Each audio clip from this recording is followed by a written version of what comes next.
That is nuts. So we've been talking about this 10-year period of scandals. So it starts with Russia collusion. It goes into impeachment of President Trump over nothing, a phone call. And then it goes into more lies and attacks on him. And then it goes into Joe Biden's presidency and the use of the Autopen. So I want to get your take on that. Why all of this effort to stop Donald Trump, in your view? I mean, TDS. Let's not forget he was indicted 90 plus times. I think. Listen, I personally believe. I'm sorry, my apologies. I should have said. No, we don't want to talk on top of each other. But go ahead, Anna.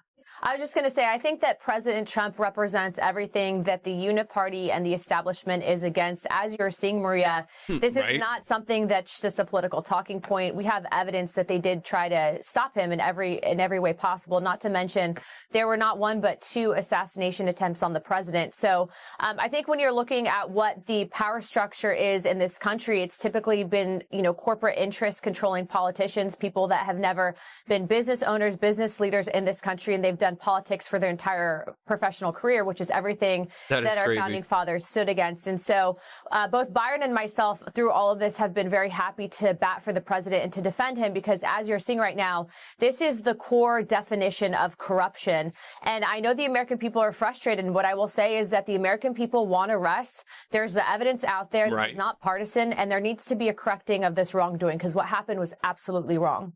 Congressman, final word. Byron. Only thing I would add, Maria, and Anna's absolutely correct. The only thing I would add is this is about the Democrats as well. They want continuous power for their radical agenda. What they wanted all this entire time was a continuation of the groundwork they were trying to lay from Barack Obama.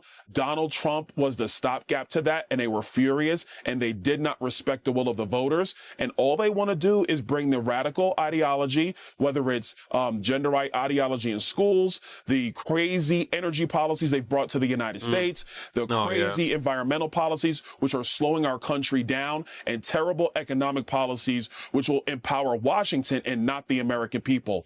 And Donald Trump's movement has always been about putting the American people's first, putting Washington last. That is something that the Democrats abhor. And so they went to any means necessary to try to stop his momentum and stop his movement. But we found out once again that they've lied to the American people. They have betrayed the trust of the American people, and they should never be allowed to have power again in the United States. It's just incredible the lengths that they have gone to paint a picture of a man who they deemed as dangerous to upending their grip on power.